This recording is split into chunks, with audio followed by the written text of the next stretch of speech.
Allah bisa bicara.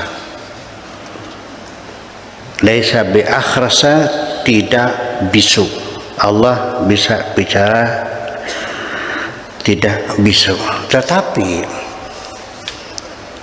mungkin masih banyak orang Islam yang karena ketidakpahamannya menganggap Tuhan sudah tidak berbicara lagi, karena Qurannya sudah selesai. Jadi setelah Quran itu selesai, setelah al-yawma akmaltu lakum, sudah selesai, Tuhan tidak berbicara lagi. Assalamualaikum warahmatullahi wabarakatuh. Sobat Basirah TV yang berbahagia, jumpa lagi bersama saya, adminnya Basirah TV. Ya, di video ini Buya Syakur akan memberikan materi, yaitu tentang bagaimana Tuhan berbicara kepada manusia. Ya, berbicara ya. Artinya Allah Subhanahu wa Ta'ala masih berbicara. Nah, tentunya hal ini ada yang menyangkal ya di kalangan umat Islam sendiri, karena dianggap bahwa setelah Quran turun selesai dan Nabi Muhammad wafat, yaitu sudah tidak ada namanya wahyu, ilham, itu tidak ada. Kepada siapa Allah berbicara atau menyampaikan wahyu? Ya, tentunya kepada orang-orang yang hatinya bersih ya, yang bersih. Tidak mungkin wahyu turun kepada atau ilham pada orang-orang yang selalu menyangkal.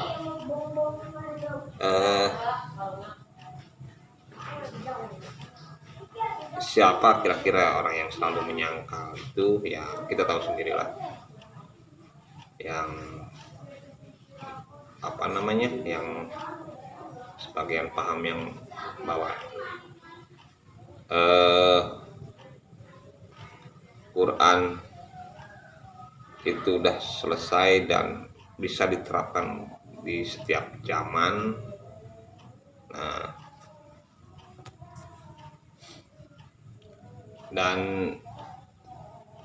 kalau jauh dari teks itu menjauhi dari nilai kebenarannya, ya kita sudah tahulah paham seperti itu, paham siapa ya. Ya, kita biarkan sajalah orang yang punya paham seperti itu. Karena apa? Wahyu tidak akan turun, ilham tidak akan turun kepada orang yang selalu menyangkal, karena ada yang satu yang ditakutkan. Baik, kita saksikan videonya aja dari ceramahnya Buya Syakur. Selamat menonton. Wabillahi taufiq wal hidayah. Wassalamualaikum warahmatullahi wabarakatuh.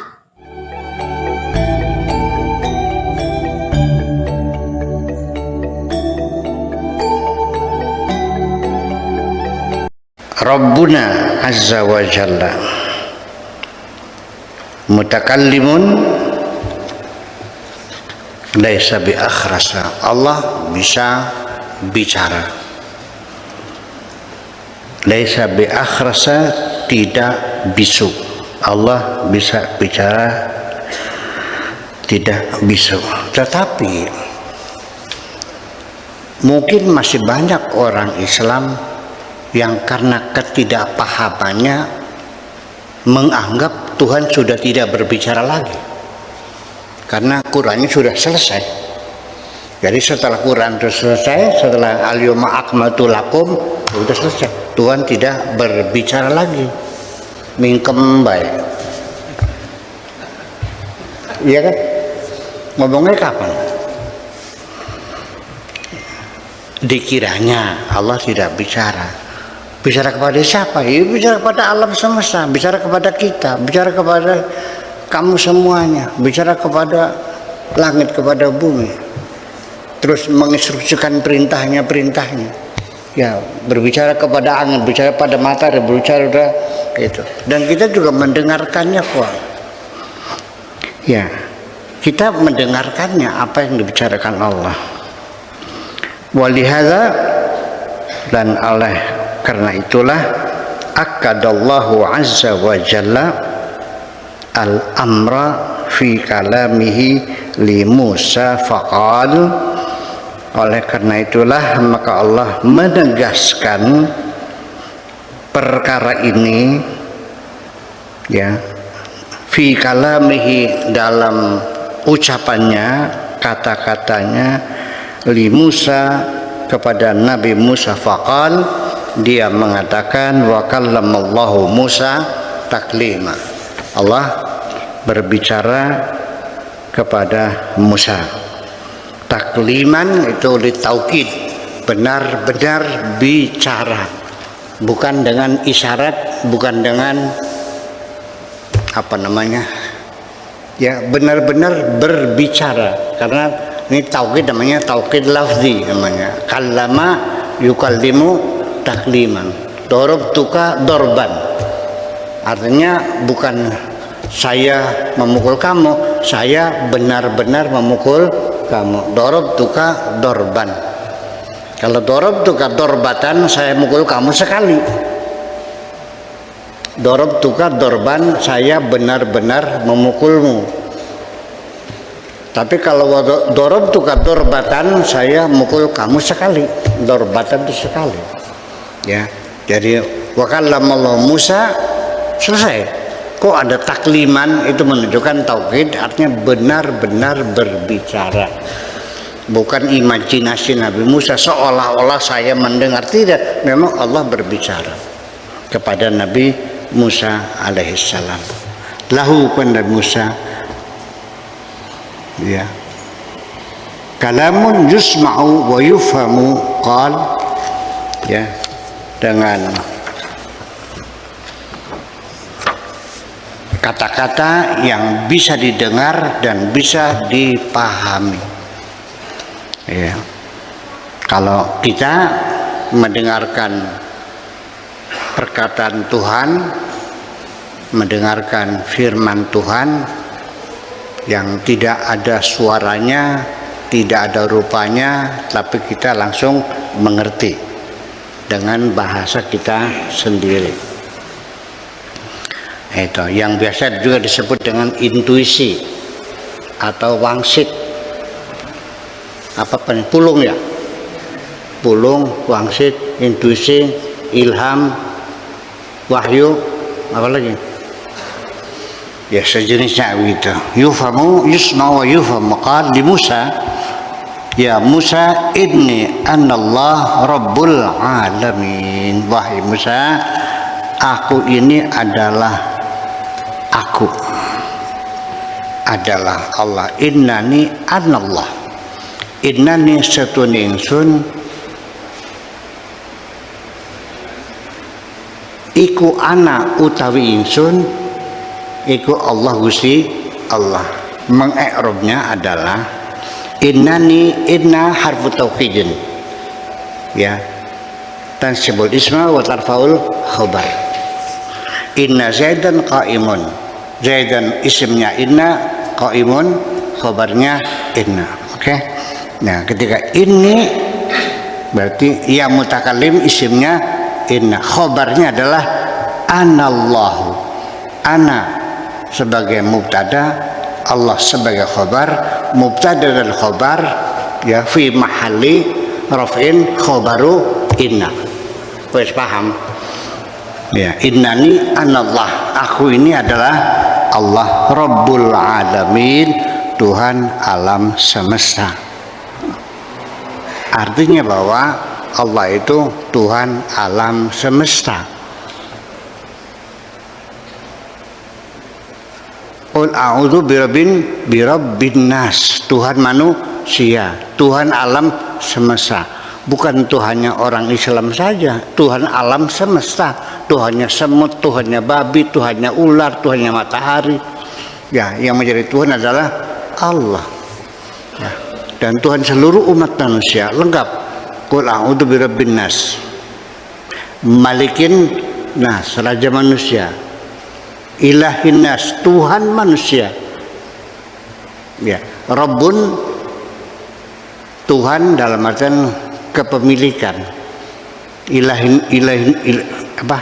ilahinas sebagai ketuhanan uluhiyatuhu, dan Rabbun adalah rububiyatuhu. Seperti itu kira-kira. Yakni biqauli annallah lastu bimalakin wala jinnin wala insin. Dengan firman-Nya mengatakan annallah, aku Allah, itu artinya lastu bimalakin, aku ini bukan malaikat,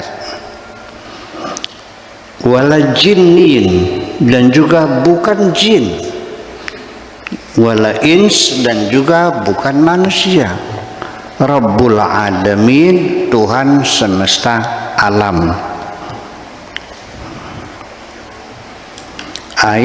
Artinya kadiba fir'aunu fi qawlihi ana rabbukumul a'la, aku adalah Tuhanmu yang tertinggi. Bohong Fir'aun mengatakan aku Tuhanmu yang tertinggi, dia manusia kok, dia bukan Tuhan. Wa fi iddi'aihi al-ilahiyata, ya, dalam pengakuan Fir'aun sebagai Tuhan, duni anna Allah, tanpa seizin aku, bukan aku, maksudnya aku sebagai Allah, ya.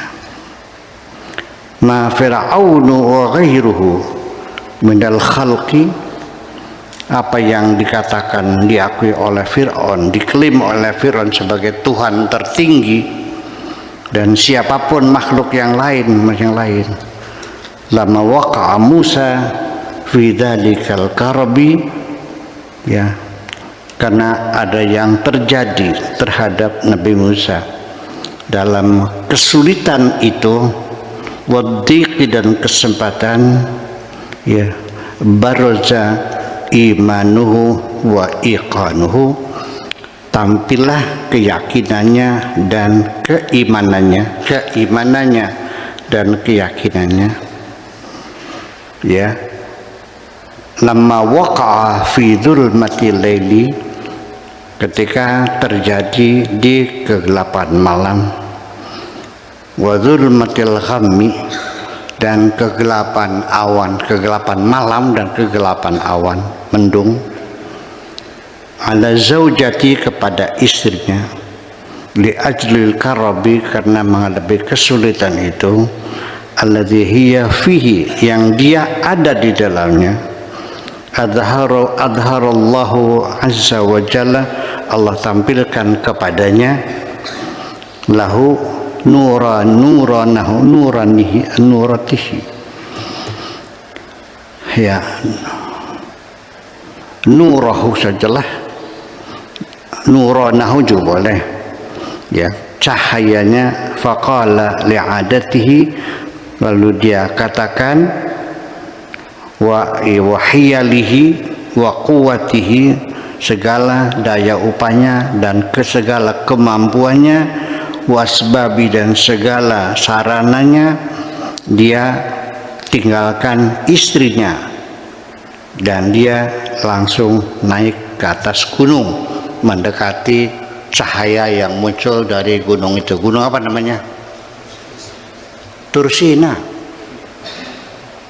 Ini anastu naran, itu umkuthu ini anastu nara, tinggallah di sini. Dia tinggalkan keluarganya, ya, dia naik ke atas gunung untuk mendekati sumber cahaya di atas gunung.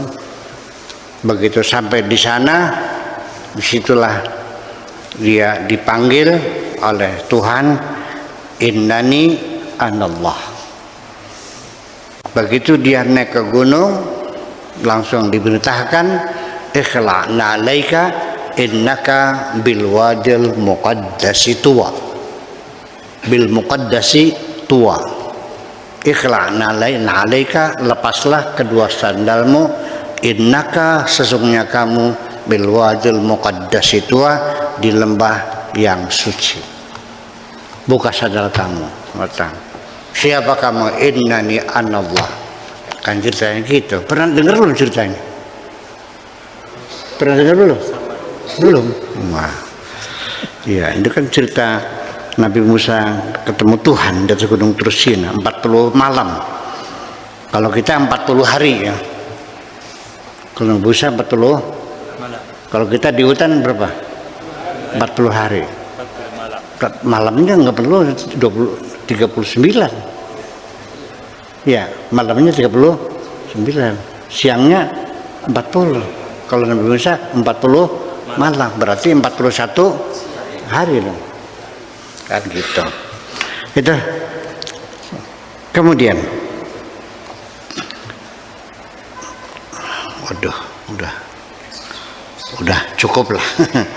Jadi saya kira lalu akhirnya terjadi berbagai macam dialog dan oleh-oleh dari menemui Tuhan di atas Gunung Tursina itu. Nabi Musa dapat 10 perintah Tuhan yang disebut dengan The Ten Commandment. 10 perintah Tuhan yang difilmkan menjadi film besar ya, film mahal termahal Hollywood pada waktu itu.